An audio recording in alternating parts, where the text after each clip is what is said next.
Hello again, everybody. Welcome to part 3. It's been a long time in the making.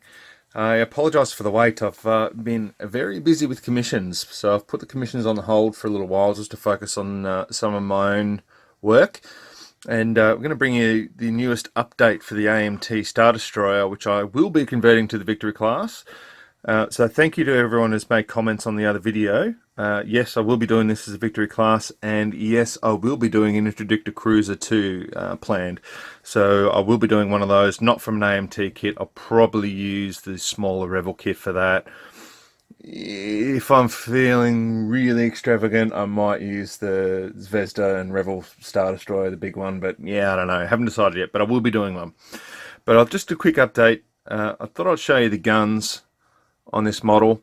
So they're not fixed in position, they're just sitting there loosely at the moment, but I sort of pinched an idea off the ILM modelers and just used some spare parts that I had laying around. These are guns off, I think they were Tamiya naval vessels, I think Japanese naval vessels, something like that, but just some spare ones that I had sitting around, so I turned those into little gun platforms, very small.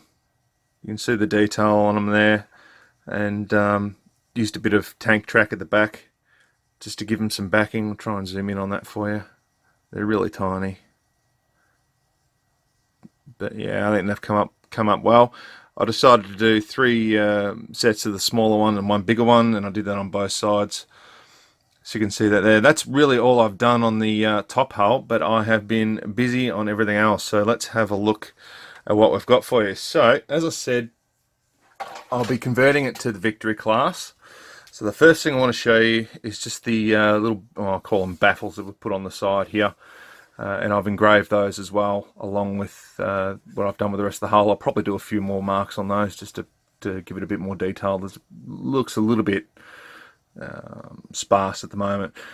Now, as for positioning, some of you say, oh, they're meant to be further back, they're meant to be further forward, whatever. As far as I can tell, I mean, there's so many different references, and a lot of them are just artist impressions. So it's really up to you what you want to do. But I'm trying to keep the look. There's 2 main types. There's one where these baffles open up and they have weapons on the inside. I'm not going to be doing that version. I'm going to be building a trench essentially around the side of the model and just continue it around. They're not really meant to be more heavily armed than other ships, so in the canon they're meant to be, cheap Star Destroyers, so to have it packing so much armament doesn't seem to make much sense to me. But I wanted to show you this, so I basically just started that off, and I'm going to prime this soon, so I wanted to show you what I've done on the underside now. That's just where I filled a bit of the card that I had from stock, had a few lines in it. You would have seen me use it in other videos. So I just put a bit of Tamiya filler in there to correct that, and I've used a bit of Epo putty over the join there just to seal it in, so it's not going to shift. I'll probably put a bit more putty at either end just to get rid of that gap, but basically it was just to hold it in a place, make sure it wasn't going anywhere, so I can knock it, bump it. It's fine. We'll show you the back. So I've put a little bit of detail on here. Once again, delved into the spares box. So you can see I've put a bit of tubing on there. It's all evergreen strip. These were parts off a vehicle, off a armoured vehicle. I can't remember which one now off the top of my head. That's a part of a ship. So just whatever I had laying around, just to bring out the detail a little bit there. I haven't decided if I'm going to refit the engines. I started refitting them, and I really don't like the look of them. So I haven't decided if I'm going to replace them or refit them properly yet. But you can just see that's a gun mount off something. Another naval vessel, same kit that those guns came from that you saw before. But yeah, I can't remember what kit it was. Sorry, but it was a Tamiya one, but one of their smaller scale naval vessels. You can just see the detail there. Now I wanted to show you this attached because the join on this is horrid. So to be expected, it's horrid. So you can see there, that's all Epo putty. So all along that, there's a line of Epo putty, and you can see it's extruded through here. And I've just tidied it up with a toothpick as it's come out, and I've put it through. But I wanted to show you the inside there. So basically, I've run it all along the seam in there, just jammed it in and pushed it through, just to make sure that it comes out this side, and I'll fill all the gaps so I don't have light leaks, I don't have problems later on if I decide to light it. I think I will. I'm still umming and ahhing about it, but I think I will. And I'll do another video on that. If I do light it, I'll do a separate video on that as well for you guys. But yeah, so just push all that putty through just to get it there, and I'll sand that back a bit, tidy it up, and it'll look like a nice neat finish. Now you might be wondering how I'm going to do that on the top. Basically, after I've built all of this, I'll attach the top, and I've got that hole that I've started in the top deck there, so I've cut that out, and I'll be able to work the putty into the back join just from in there. So it'll be a little bit tight, but I'll be able to do it still. It won't be hard. But I'm starting off with the base here with these are angled probably a little bit too much. I should have probably come out a bit flatter on these, but I'm going to build these up, and then I'll adjust the top ones. When I position, I'll adjust them so it all fits there. I'll worry about that later. I'm not going for, as I said, I'm not going for 100% accuracy. I just want to have a bit of fun, and this has certainly been that. I'll show you the other details that I've been working on as well. So here we go. So I've taken those guns off and just put them away so I don't lose them. And I'll show you what I've been doing with the superstructure. So I have re-detailed almost all of this, and as you can probably imagine, it's taken me some time.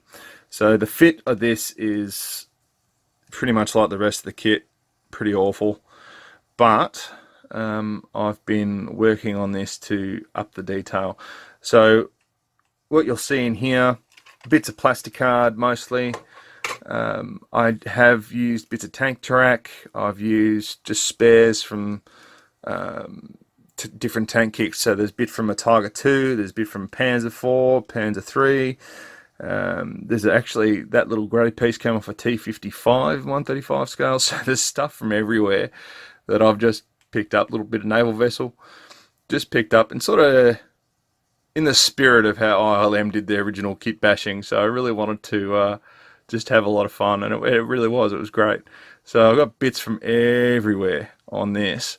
I need to tidy that section up there, and I need to continue around here. So I haven't finished on this side yet, but I just wanted to show you the detail here. So I didn't completely erase all the detail on the second level here. Kept some of it, or kept all of it actually, and it just added a bit of detail to it. I didn't want it as super detailed as I've done down here. Firstly, I don't think it needs it. Secondly, I'd go insane. But you can see it there.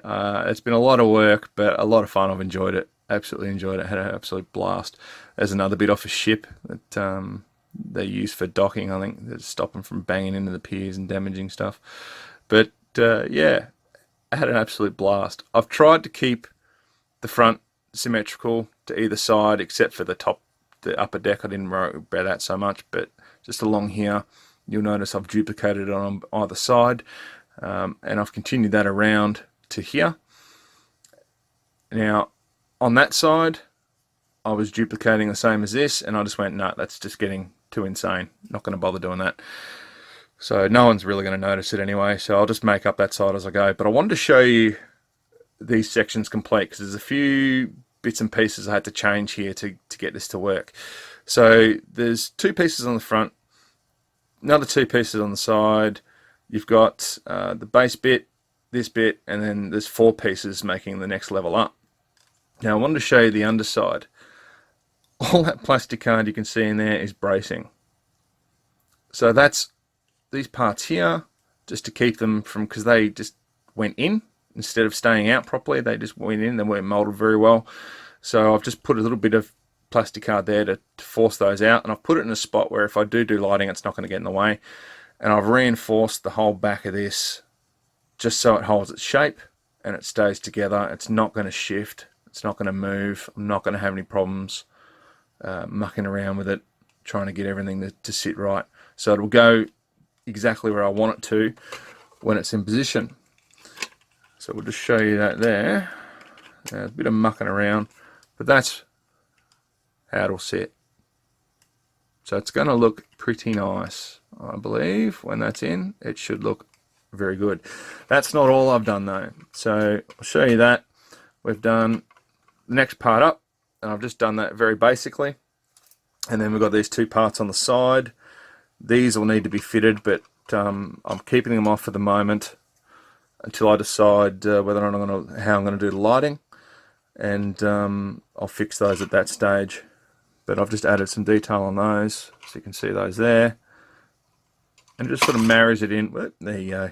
Just sort of marries it in with the rest of the kit.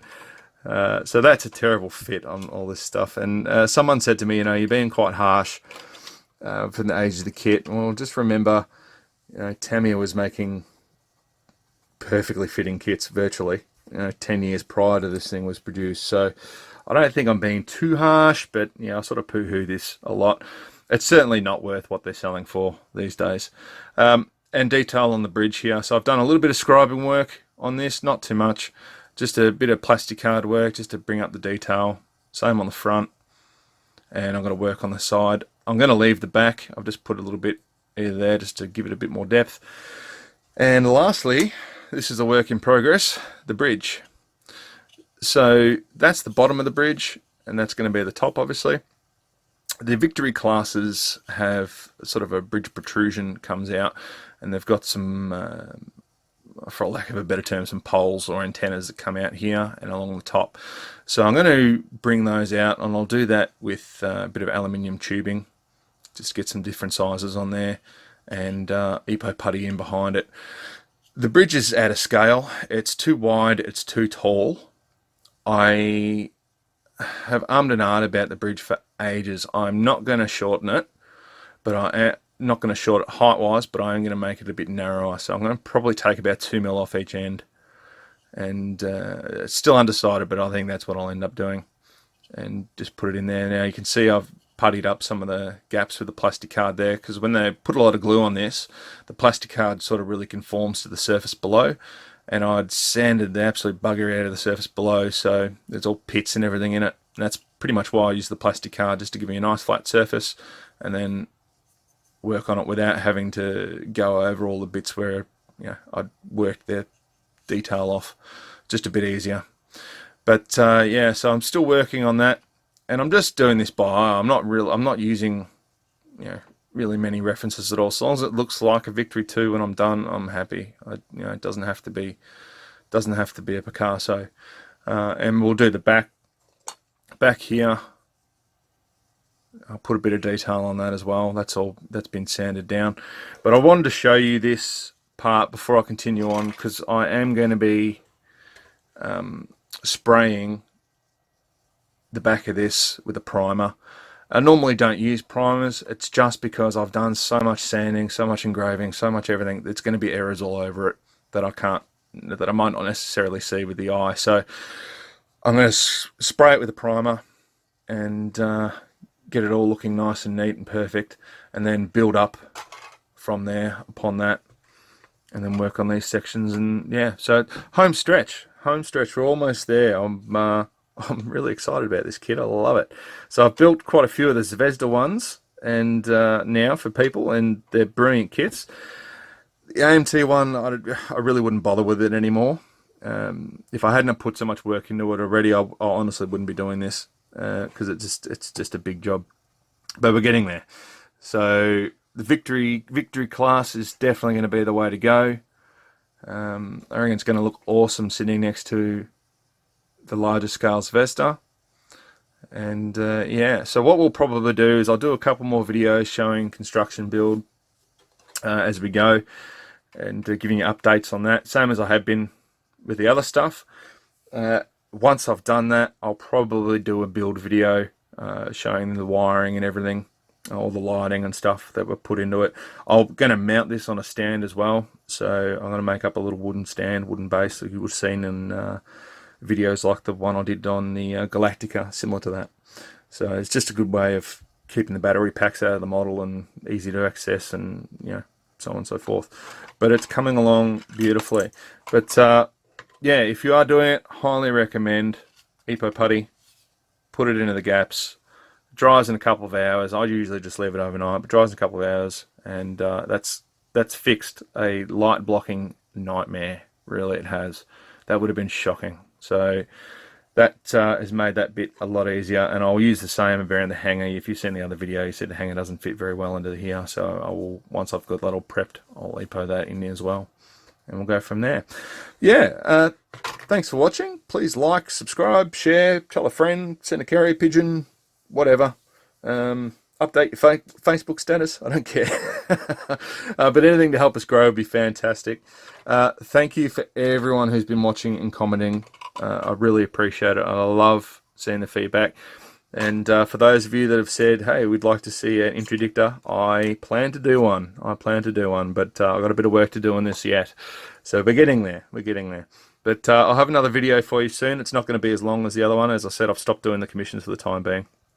So it's going to be a bit quicker. But yeah, thanks for watching, and we'll see you in the next vid.